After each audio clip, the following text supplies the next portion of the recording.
तर्ज का नमूना बाका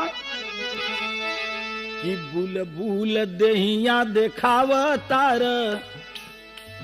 बुलबुल देहिया देखाव तारू, आँख मटकाव तारू, खालू कवने चक्की के आटा ए गोरिया बनल बारू बाखा।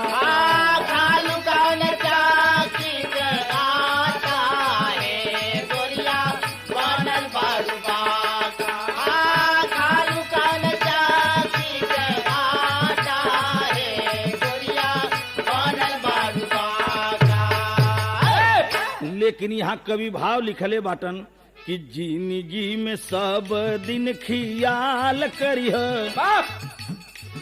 जिंदगी में सब दिन खियाल करिहा, मन में ना मलाल करिहा।